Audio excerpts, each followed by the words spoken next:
Ma'am साहब, इस जगह पे आपका क्या काम है? ये जानना तुम्हारे लिए जरूरी नहीं है। जाओ, जहाँ रुकने के लिए बोला वहाँ वेट करो। ठीक है, जैसी आपकी मर्जी।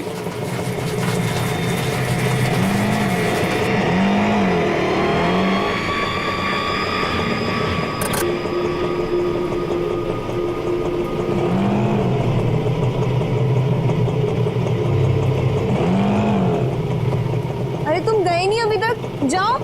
जी मेम साहब।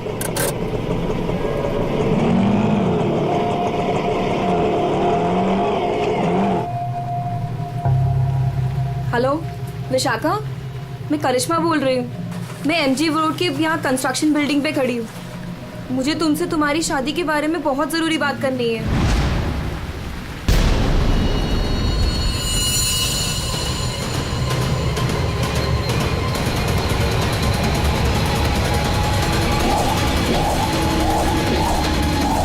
मेम साहब, मेम साहब, मेम साहब, कहाँ चली गई? मैं तो यहीं छोड़ के गया था। मेम साहब, मेम साहब।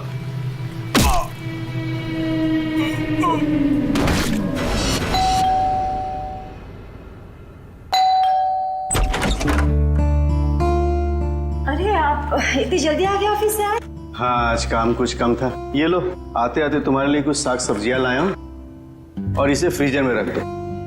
विशाखा के लिए लाया हूँ, उसे आइसक्रीम पसंद है ना? आज आपकी लाडली ये खाने वाली नहीं है। पर क्यों? आज सुबह से ही उदास है, खुद को कमरे में बंद कर रखा है और खाना भी नहीं खाया उसने। तुमने उसे कुछ कह दिया क्या? मैं क्या कहूँगी, लेकिन हाँ, आज सुबह किसी का फोन आया था।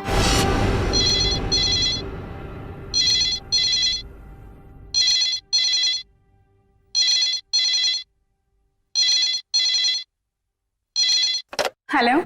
हेलो, विशाखा बोल रही हो? जी हाँ, विशाखा बोल रही हूँ। देखो, मुझे तुमसे बहुत ज़रूरी बात करनी है। ये बात तुम्हारी शादी के बारे में है। शादी? कौन सी शादी? मुझे इस बारे में कोई बात नहीं करनी है। प्लीज मुझे दोबारा कॉल मत कीजिए।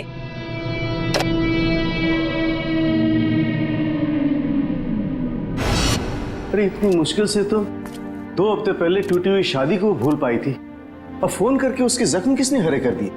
बहुत पूछा मैंने कि किसका फोन था, लेकिन रोई जा रही है, जवाब ही नहीं दे रही है। मैं देखता हूँ, तुम चिंता मत करो। विशाखा, विशाखा बेटे, विशाखा बेटे, दरवाजा खोलो। विशाखा, दरवाजा खोलो। विशाखा! ये दरवाजा क्यों नहीं खोल रही है? रोने की आवाज भी नहीं आ रही। कहीं उसने कुछ? अरे तुम विशाखा को नहीं पहचानती क्या? वो ऐसा कुछ नहीं करेगी। विशाखा बेटा, दरवाजा खोलो बेटे। विशाखा, दरवाजा खोलो। विशाखा! विशाखा?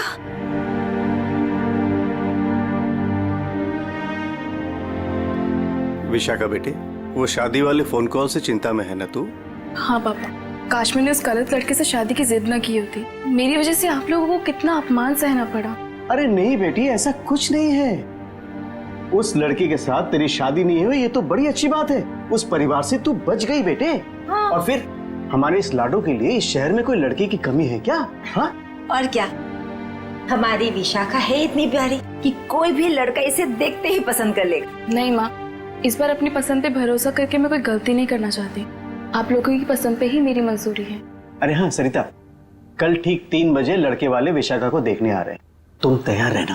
आपने पहले क्यों नहीं बताया? ओहो श्रीमती जी, तो अब तो बता दिया ना। हाँ?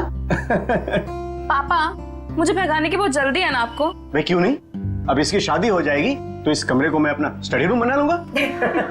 अच्छा, तो मैं भी अपना रूम लॉक करके जाऊंगी ससुराल।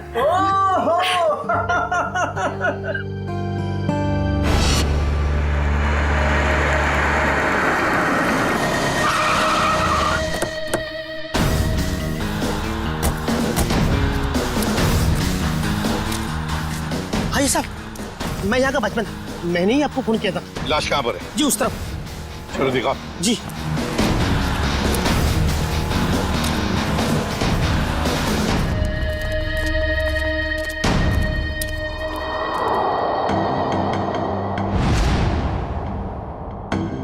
ये ईंटें निकालो।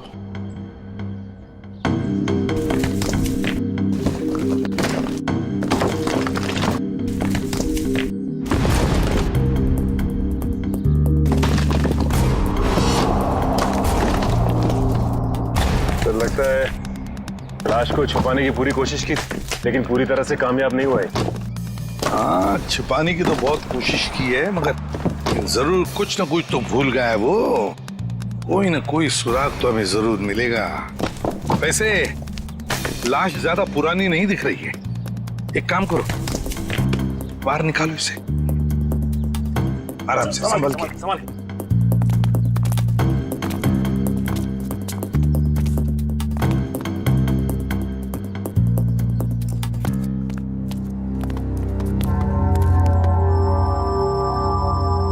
ये देखो, बड़ी बेरहमी से मारा है इसे।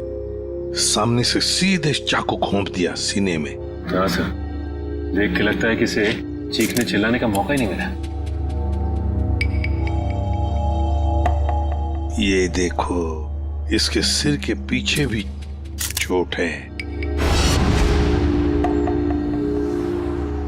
लगता है जिसने भी ये किया है ना, शायद पीछे से आकर इस रिक्शा वाले के सिर पर पीछे से हमला किया, वार किया। ये बेचारा मुड़ गया हमलावर को देखने के लिए, तो सामने से चाकू घोंप दिया।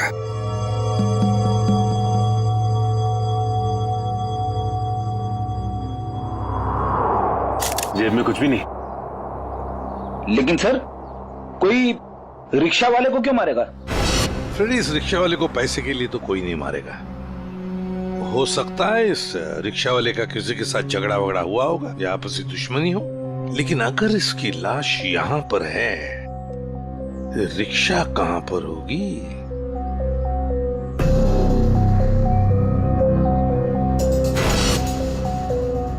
सर? हाँ सर, ये देखिए सर, ये खून की बूंदें और घसीटने के निशान हैं।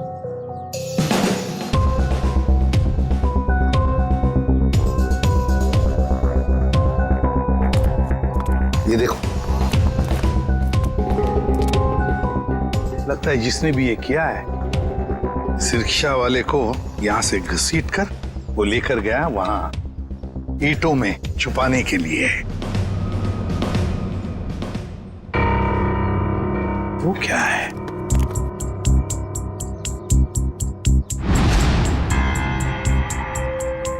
किसी आदमी की घड़ी?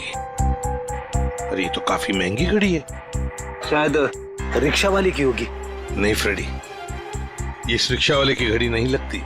इतनी महंगी घड़ी है ये, 1-1.5 लाख की तो घड़ी है। तो फिर सर, शायद उसी की होगी जिसने रिक्शा वाले को मारा है। वो तो ये भी सकता है कि घड़ी उस आदमी की हो जो ऑटो में बैठा था।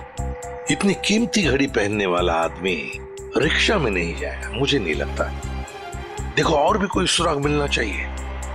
देखो जरा आसपास।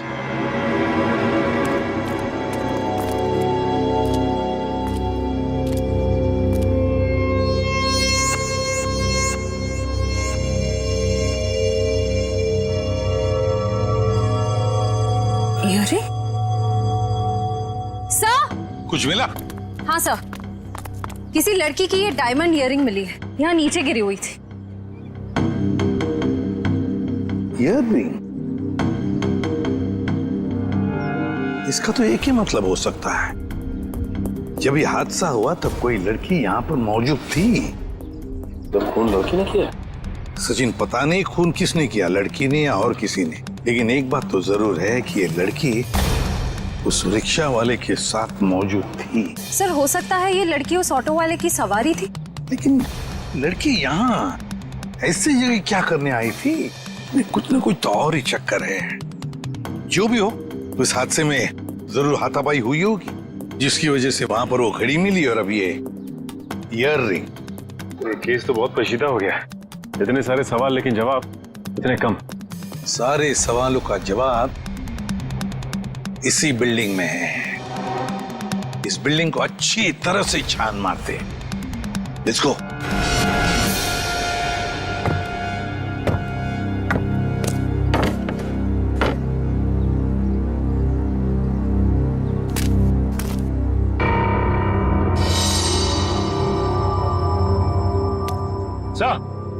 हाँ सचिन, क्या हुआ? ये देखिए, सीढ़ियों पे खून की बूंदें। हाँ, ये देखो, सर ये तो बहुत ही अजीब बात है। लाश वहाँ पर और खून की बूंदें यहाँ। मुझे तो कुछ और ही आ रहा है दिमाग में। कहीं और एक लाश तो नहीं इस बिल्डिंग में? ऊपर चलकर देखते हैं, देखते ये खून के धब्बे कहां तक है।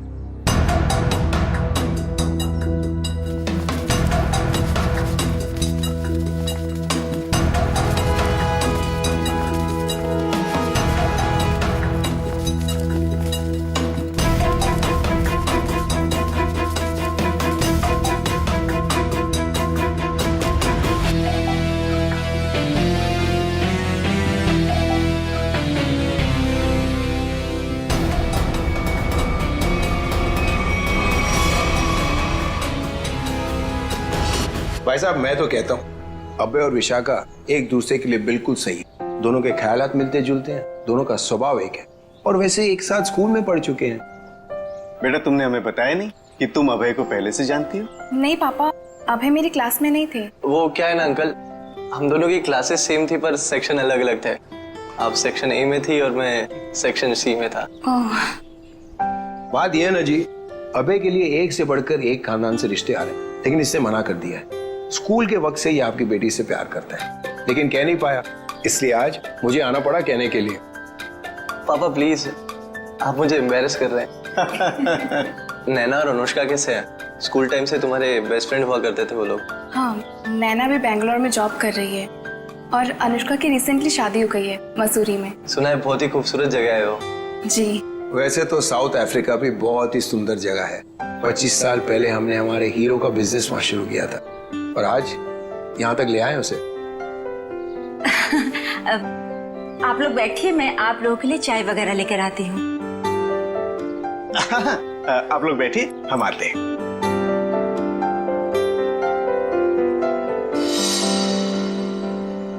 क्या बात है सरिता, क्या हुआ? देखिए, लड़का और परिवार तो मुझे अच्छे लग रहे हैं, लेकिन एक बार आप साफ साफ पूछ लीजिए लेन देन की जो भी बात है। सरिता क्यों चिंता करती हो? देखो मुझे नहीं लगता कि धीरेन्द्र जी की कोई मांग है, और अगर होगी भी तो हम मांग पूरी कर देंगे ना। देखो सरिता, मेरी पेंशन है, तुम्हारे जेवर है, और अगर जरूरत पड़ी तो हम ये मकान बेच देंगे। आखिर हमारी एक ही बेटी है। ओफो, आप एक बार पूछ तो लीजिए ना, कहीं कोई बड़ी मांग रख दी तो।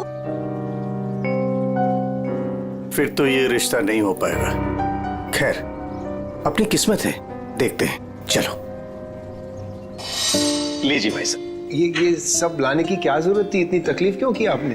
अरे क्या कहते हैं भाई साहब, ये तो कुछ भी नहीं है, ये तो आपको लेना ही पड़ेगा। चाय लीजिए। ये लो बेटे।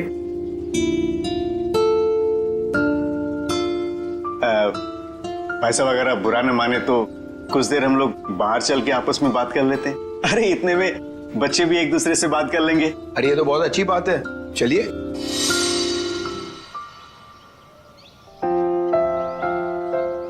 भाई साहब, आपका बेटा हमें बहुत पसंद है। मुझे भी बिल्कुल विशाखा जैसी बहू चाहिए थी। अगर विशाखा अभय को पसंद उसकी फिक्र आप मत कीजिए, हमारी मंजूरी में ही उसके यहाँ है। ये तो बड़ी अच्छी बात है, तो मैं बात पक्की समझूं? जी जरूर। धीरेन्द्र जी, अगर आपकी कोई मांग हो तो आप मुझे। ये कैसी बात कर ली आप लोगों ने? अरे भाई, भगवान का दिया हुआ सब कुछ है हमारे पास। आपकी बेटी सिर्फ 2 जोड़ी कपड़ों में चाहिए, ये आप कर पाएंगे या नहीं? मुझे समझ में नहीं आता कि मैं आपका ये कर्ज कैसे चुका पाऊंगा। लेकिन हमारी एक शर्त है। शर्त? ये शादी 2 दिनों में हो जानी चाहिए। 2 दिनों में शादी की तैयारियां हम कैसे कर सकते हैं? देखिए, ये हमारी एक ही बेटी है, हम चाहते हैं कि उसकी शादी बड़े धूमधाम से हो, इसलिए थोड़ा अगर आप हमें वक्त दे दे तो। देखिए भाई साहब, मैं आपकी बात समझता हूँ, लेकिन 3 दिनों के अंदर मुझे साउथ अफ्रीका पहुंचना है। सिर्फ मेरे बेटे की वजह से मैं अपना पूरा कारोबार छोड़ के आया हूँ। अगर आप ये नहीं कर पाओगे तो ये रिश्ता नहीं होगा। हाँ? सोच लो आप लोग।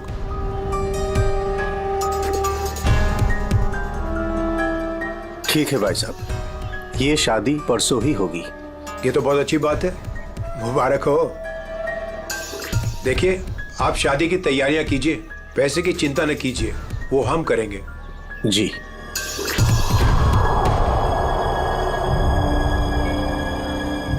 कैसे?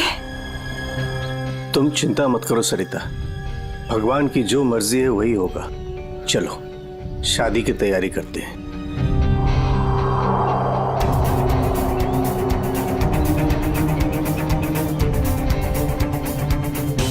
पता नहीं मुझे ये सब ठीक क्यों नहीं लग रहा है। शादी ब्याह जैसी चीज जल्दबाजी में करना, कहीं हम गलत निर्णय तो नहीं ले रहे?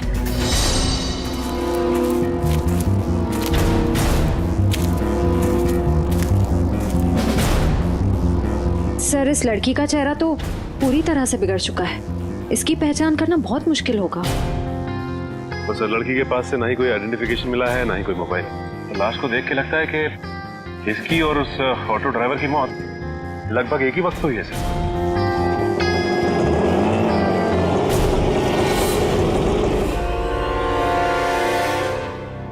सर। ये लावारिश रिक्शा यहाँ से थोड़ी दूर पे खड़ी हुई थी, लोगों ने मुझे बताया। और सर, ये रहे रिक्शा के पेपर्स। वो लाश इसी रिक्शा ड्राइवर की थी, चमन नाम था उसका।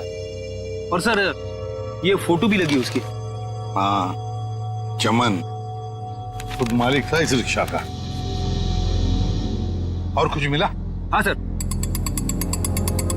मोबाइल मिला है सर, लेकिन सर बैटरी डाउन है इसकी। ठीक है, कोई बात नहीं, इसमें से हमें बहुत कुछ इंफॉर्मेशन मिल सकती है।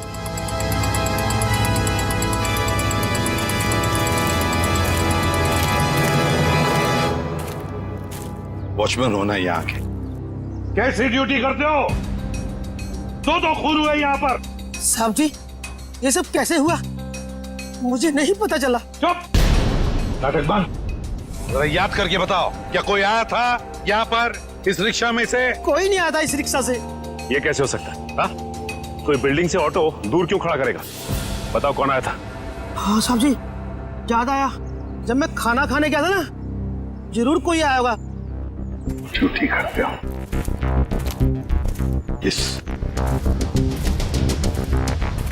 इस चमन की पूरी कुंडली निकालो। हाँ अभिजीत सर, वो ऑटो वाले के फोन की डिटेल मिल गई है सर। ये 11 बजे के करीब ममता नगर से निकला और 11:30 बजे जेएल स्टेशन पे पहुंच गया। ये MG road under construction building पे कब पहुंचा? सर 12:30 बजे जेल स्टेशन से सवारी लेने के बाद 12:40 पे उस जगह पे मिला था जहां पे वो ऑटो खड़ा मिला था। मतलब जेल स्टेशन से उसने सवारी उठाई, तो फिर अभिजीत उस वक्त दो मोबाइल फोन होंगे उस रिक्शा में, एक रिक्शा वाले का और शायद इस सवारी का भी। हाँ सर, मोबाइल कंपनी वालों ने बताया कि रिक्शे वाले के मोबाइल के साथ साथ एक और मोबाइल ट्रैवल कर रहा था। जयवंती और पेटी लगे हैं उसका डिटेल निकालने में। चलो अच्छा। अब देखना यह है कि सर वो सवारी विक्टिम थी या मुजरिम। सर, हाँ सर, वो जो ऑटो की सवारी का मोबाइल नंबर था वो दिल्ली का नंबर है और किसी करिश्मा के नाम पे रजिस्टर्ड है। दिल्ली? अच्छा, इस करिश्मा के बारे में और कुछ पता चला? नहीं सर, और कुछ डिटेल्स तो अभी पता नहीं चल पाए हैं। ये तो पता चला होगा कि उसने आखिरी कॉल किसको किया। किसी लैंडलाइन नंबर पे किया था आखिरी कॉल। पोपटवाड़ी का कोई उदय कुमार है। पोपटवाड़ी उदय कुमार। पंकज काम करो, इस दिल्ली वाली करिश्मा के सारे डिटेल निकाल, पूरे के पूरे डिटेल। और अभिजीत, इस पोपटवाड़ी के उदय से मिल लेते हैं, पता तो चले ऐसी भी क्या बातें हो रही थी करिश्मा और उसके बीच में।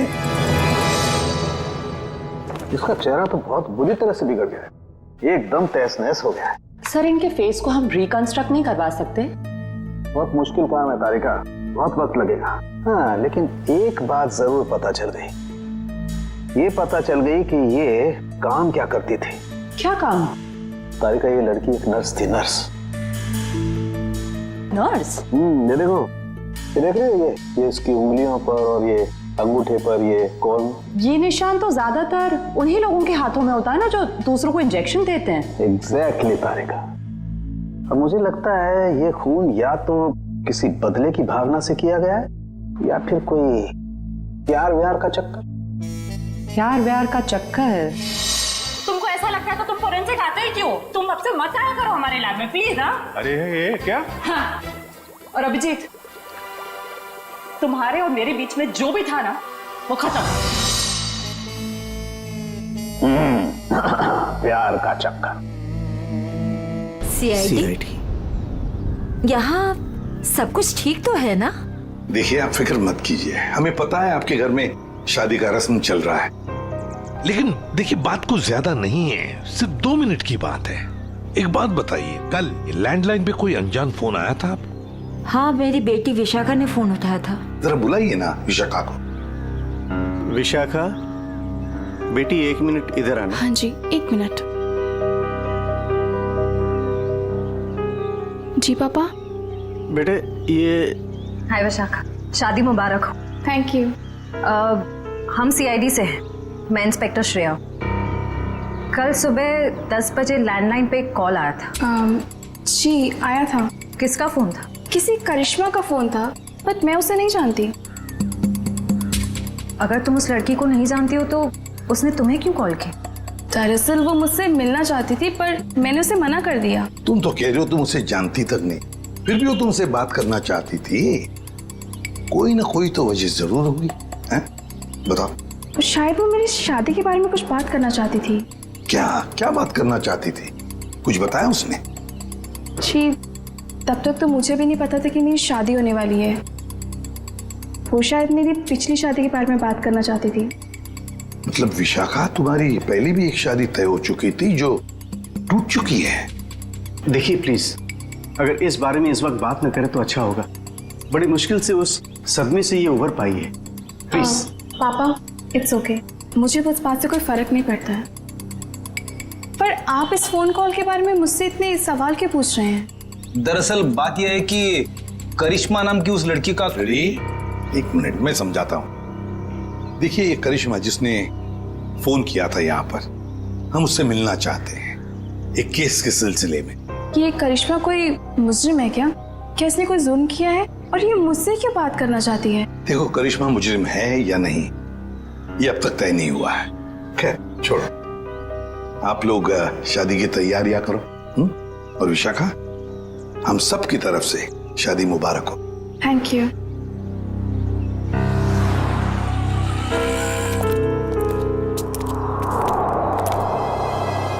हेलो, सुनो, सब गड़बड़ हो गया है यहाँ। सीआईडी आ गई है। हाँ जी, क्या हाल है बॉस? फिर से बन गया चेहरा? अरे चेहरा बनने में टाइम लगता है ना यार। और कितना टाइम चाहिए तुझे? मैं बोल रहा था तारे का, प्रद्युमन जैसे ही मेरी शक्ल देखेगा पीछे पड़ जाएगा। कितना टाइम लेगा चेहरा बनाने में? यार इतना सा काम है साउंड के। वैसे एक बात बताओ, आप लोगों को वाकई कुछ पता नहीं चला उस लड़की के बारे में? हमें इतना तो पता चल चुका है कि उस लड़की का नाम करिश्मा है और वो दिल्ली की रहने वाली थी। और अगर मैं ये बताऊं कि करिश्मा एक नर्स थी तो? सर, उस करिश्मा के बारे में नई बात पता चली सर। क्या? वो दिल्ली में 10 स्टार हॉस्पिटल में नर्स है। लो, ये बात अब बता रहे हैं, मैं कब की बता चुका है बात। 10 स्टार हॉस्पिटल दिल्ली। वाह यार अभय, बड़ी सुंदर दुल्हन मिली है तुझे, सच्ची। पता नहीं कहाँ से किस्मत लिखा के लाया है। अरे वो कहते हैं ना, लंगूर के हाथ में अंगूर। एग्जैक्टली।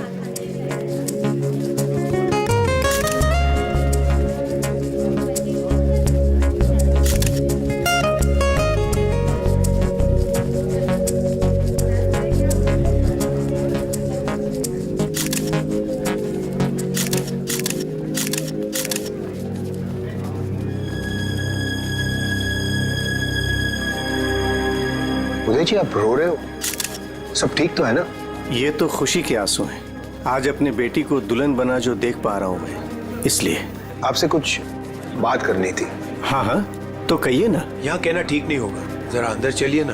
क्यों, हमसे शादी में कुछ कमी रहेगी क्या? नहीं, वो सब ठीक है, A1। देखिए, सारे मेहमान आ रहे हैं, अगर हम यहाँ से चले गए तो कुछ परेशानी हो जाएगी। फेरे हो जाए, उसके बाद दोनों बैठ करके बातें करते हैं। देखिए, मेहमानों को छोड़िए, आप अंदर चलिए, वरना ये शादी नहीं होगी।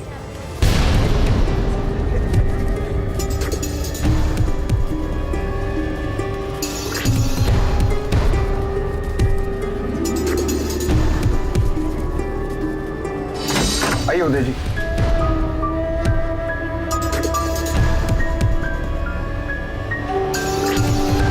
धीरेन्द्र जी, बात क्या है आप बताइए ना। देखिए, मेरी परेशानी बढ़ती जा रही है। अरे भाई, परेशान होने की कोई बात नहीं। एक छोटी सी रिक्वेस्ट है। कैसी रिक्वेस्ट?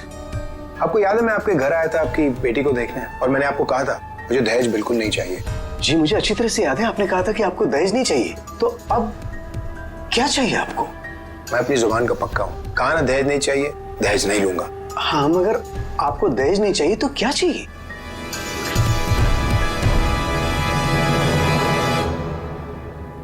किडनी किडनी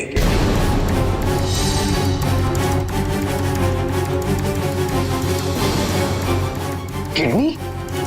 पर किसकी?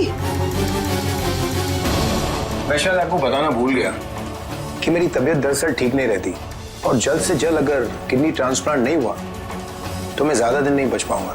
Kidney transplant? देखिए, आपकी बेटी की शादी है और कुछ ही दिन बाद उसका ससुर यानी कि मैं मर जाए तो आपको कैसा लगेगा?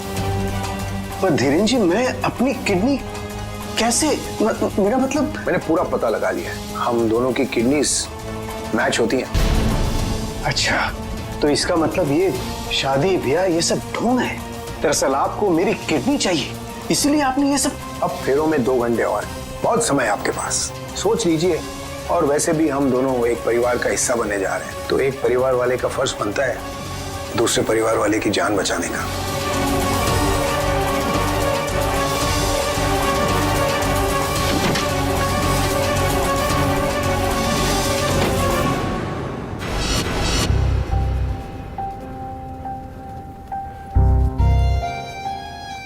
आपको दहेज नहीं चाहिए तो क्या चाहिए? Kidney kidney kidney.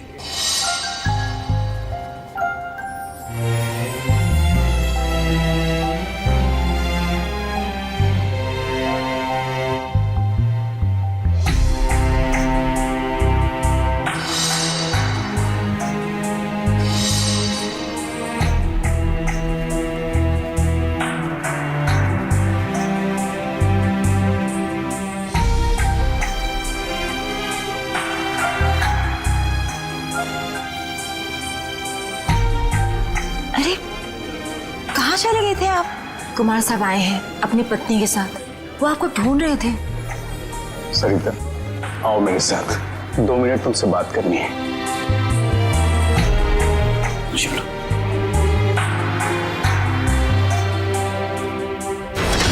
आओ सरिता। क्या हुआ, मुझे बताएंगे भी? सरिता, दरवाजा बंद कर दो, बताता हूं।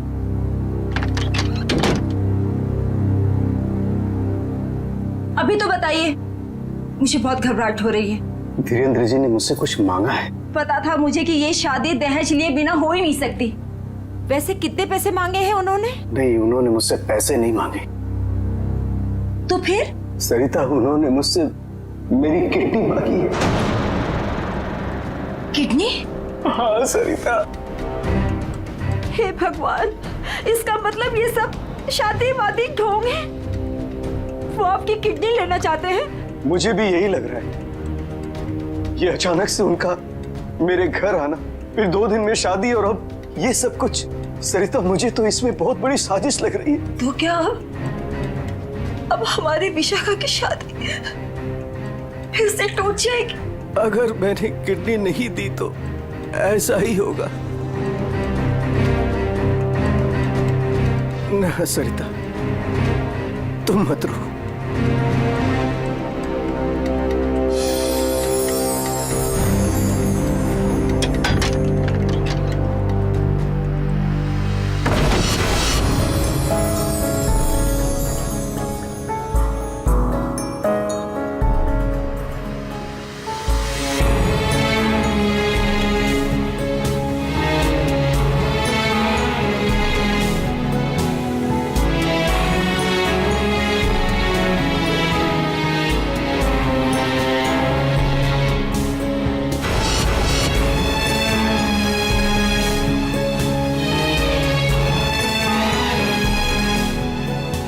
सारे मेहमान आ चुके हैं, और अगर इस बार भी हमारी विशाखा की शादी नहीं हुई तो वो पूरी तरह टूट जाएगी। एक जख्म तो वो पहले ही खा चुकी है, लेकिन अब दोबारा वो बर्दाश्त नहीं कर पाएगी। मैं जानता हूं सरिता, तुम ठीक कह रही हो, इसलिए मैंने सोच लिया है, मैं अपनी किडनी दूंगा। हाँ सरिता। नहीं, अगर आपने किडनी दे दी तो आपका क्या होगा? मुझे कुछ नहीं होगा सरिता। और वैसे भी इंसान के शरीर में 2 किडनियां होती है जिससे उसका शरीर चलता है, लेकिन फिर भी इंसान एक किडनी के सहारे जी सकता है। मुझे ये सब कुछ ठीक नहीं लग रहा है। अगर कुछ ऊंच नीच हो गई तो मैं आपको खोना नहीं चाहती हूँ। नहीं सरिता, मुझे कुछ नहीं होगा, और अगर मुझे कुछ हो भी गया तो कम से कम मेरी आत्मा को ये सोचकर संतुष्टि तो मिलेगी ना कि मैंने अपनी बच्ची की खातिर उसके पैदाइश से लेकर के उसकी शादी तक सब कुछ किया। प्लीज।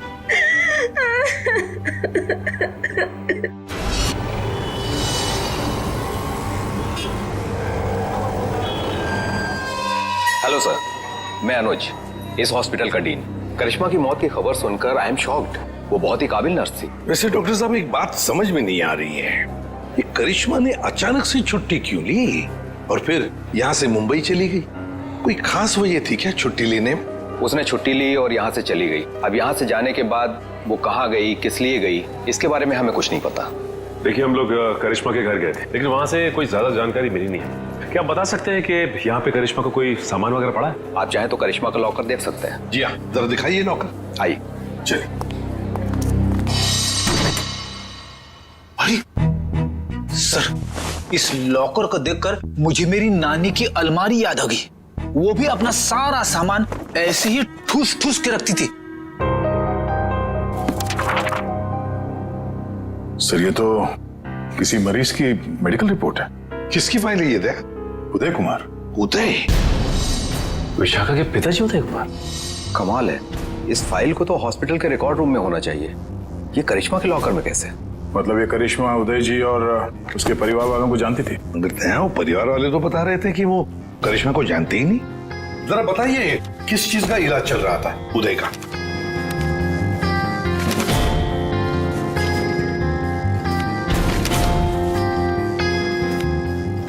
क्या डॉक्टर साहब, आपके चेहरे का रंग उड़ा हुआ क्यों है?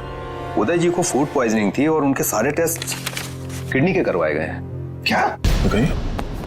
यार ये क्या चक्कर है? नहीं दया, कुछ न कुछ तो गड़बड़ जरूर है, कुछ न कुछ तो गड़बड़ है। अच्छा डॉक्टर साहब, इस करिश्मा का बर्ताव कुछ अजीब लगा आपको? मतलब कुछ गड़बड़ लगा आपको कभी? नहीं, ऐसा तो कुछ भी नहीं लगा। सर, ये देखिए। माय गॉड, तो ये बात है। क्या बात है उदय? अरे डॉक्टर चंद्रप्रकाश, आओ बैठो बैठो। ये अचानक क्या बात करना चाहते हो तुम मुझसे? और भाभी जी क्यों रो रही हैं? शादी में कोई मदद वगैरह चाहिए? डॉक्टर, शादी की कोई बात है ही नहीं। अच्छा, तुम ये फाइल मेरी देखो ना, मेरी मेडिकल फाइल। ये फाइल चेक करके बताओ कि क्या मैं अपनी एक किडनी डोनेट कर सकता हूँ? उदय, तुम्हारी बेटी की शादी हो रही है और इस वक्त तुम्हें ये सवाल सूझ रहा है? डॉक्टर, शादी न रुके इसलिए तो मैं ये बात पूछ रहा हूँ तुमसे। बताओ ना। क्या मतलब है?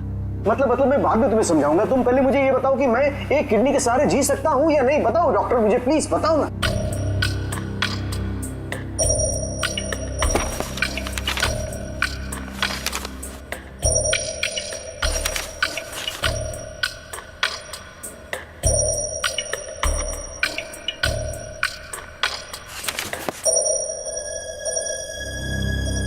डॉक्टर, रिपोर्ट ठीक तो है ना? क्या हुआ चंद्रप्रकाश, बताओ ना कुछ मुझे। क्या किडनी देना जरूरी है? बस तुम इतना ये समझ लो कि किसी के जिंदगी और मौत का सवाल है। देखो, अगर मैंने किडनी डोनेट नहीं की ना तो मेरी बेटी की शादी रुक जाएगी। देखो उदय, तुम्हारी ये किडनी पहले से ही खराब है। क्या? सरिता, मुझे तो आज तक ये प्रॉब्लम कभी महसूस ही नहीं हुआ। कैसे किडनी फेलियर हो सकता है? क्योंकि उदय, तुम्हारी बॉडी दूसरी किडनी से फंक्शन कर रही है। आई एम सॉरी, अगर तुमने ये दूसरी किडनी भी डोनेट कर दी तो क्या? तो तुम्हारा बचना नामुमकिन है।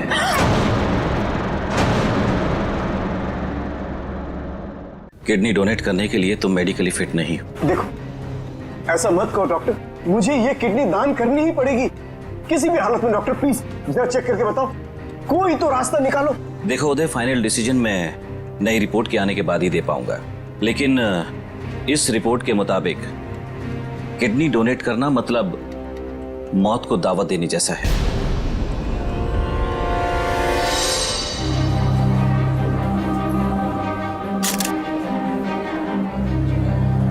आओ। क्या हुआ माँ, आप परेशान लग रही हैं? नहीं, ऐसी कोई बात नहीं, फेरे का समय हो गया है, आओ।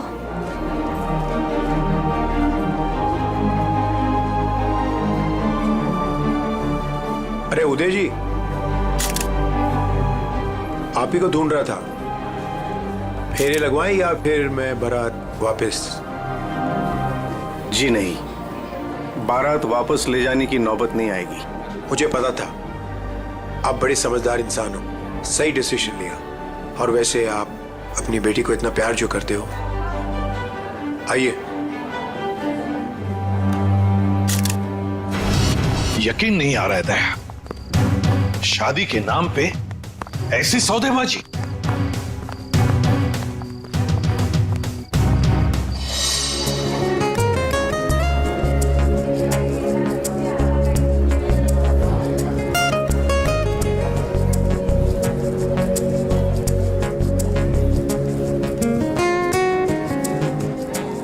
रुक जाइए।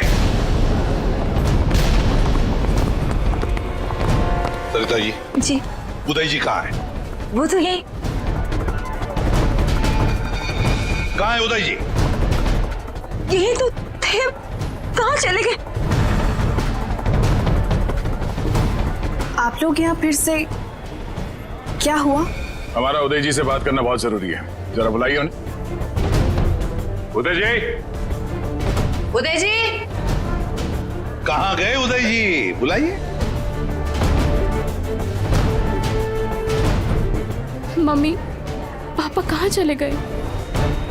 आपके पापा कहाँ हैं? इसका जवाब अब ये देंगे धीरेन्द्र जी। क्यों धीरेन्द्र जी, जवाब देंगे ना? मुझे कुछ नहीं पता।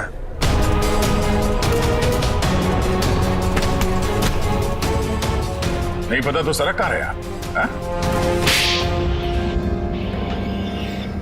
सर, मैंने कुछ नहीं किया सर, मैं तो इनका असली बेटा भी नहीं हूँ सर। मेरे पति को इन लोगों ने गायब करवाया होगा और किडनी के लिए ये लोग शादी तोड़ने की धमकी दे रहे थे। मॉम, आपने बात मुझे पहले क्यों नहीं बताई? आपके पापा से बढ़कर मेरे लिए कुछ नहीं है। शर्म आनी चाहिए तुम्हें। शादी जैसे पवित्र बंधन के आड़ ऐसा घिनौना अपराध करते हुए। सर मैं मानता हूँ, इसी प्लान के जरिए मैंने किडनियों का व्यापार किया। क्या? शायद इसीलिए उन गुनाहों की सजा है कि मेरे खुद की किडनी बेकार हो गई। लेकिन इस बार सर, मैं खुद की जान बचाने के लिए कर रहा था। इसके लिए किसी और की जान चली जाए? अब बताओ, करिश्मा को क्यों मारा? सर मैंने करिश्मा को नहीं मारा, बल्कि वो तो मेरी मदद करती थी मरीज ढूंढने में। सर इस बार मैंने गैंग वालों को बताया बिगैर एक किडनी गायब कर दी। उसी बात को लेकर वो मुझे ब्लैकमेल कर रही थी कि वो बाकी गैंग वालों को और विशाखा को ये बात बता देगी। इसीलिए तुमने करिश्मा को मारा? इसीलिए? नहीं सर, मेरा यकीन मानो, मैंने उसे नहीं मारा। मुझे लगता है कि सर, उसके मौत के पीछे मेरे बाकी गैंग वालों का हाथ है। कौन है तुम्हारे साथी? कहाँ लेकर गए उदय को? किडनी निकलवाने। ऑपरेशन शायद शुरू भी हो गया होगा। कहाँ हो रहा है ये किडनी निकालने का ऑपरेशन?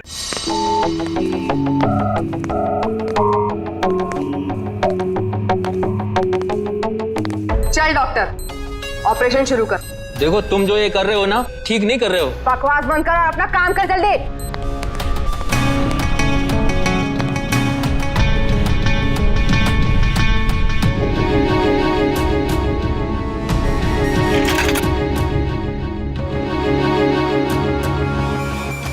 अबे जल्दी करना।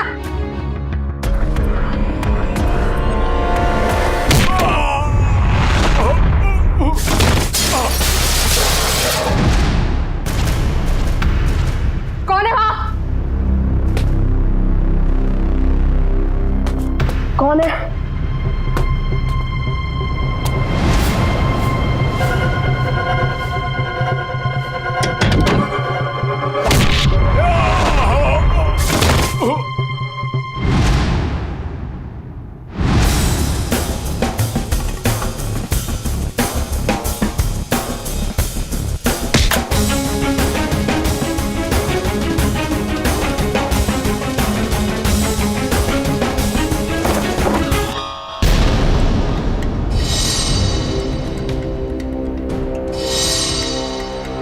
अपने जुर्म का इनाम तो लेती जाओ।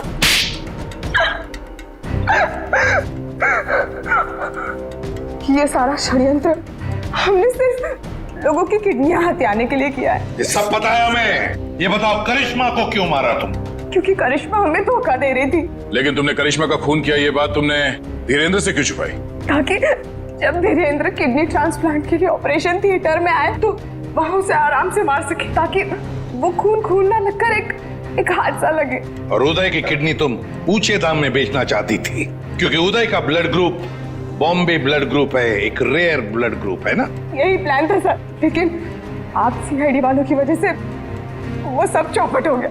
करिश्मा का खून और कितने सारे मासूम लोगों की किडनियों की चोरी, तुम्हें तो फांसी ही होगी। इतना काफी है तुम्हें फांसी के फंदे तक पहुंचाने के लिए। जयवंती, ले जाओ इसे। Sir.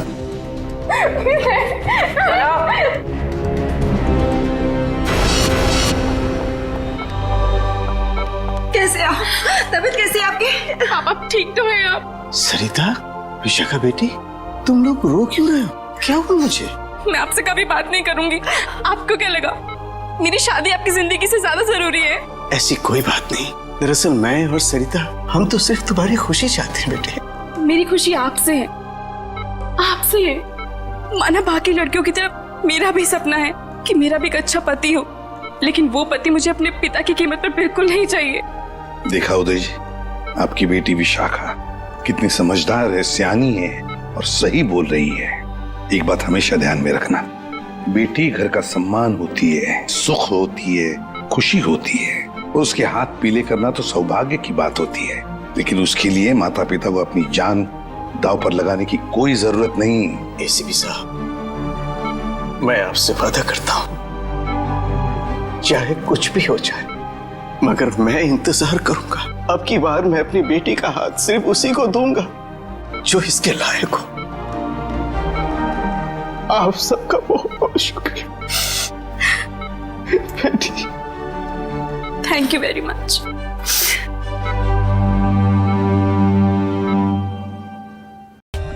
For more updates, subscribe to our channel, click the show links and enjoy watching the videos.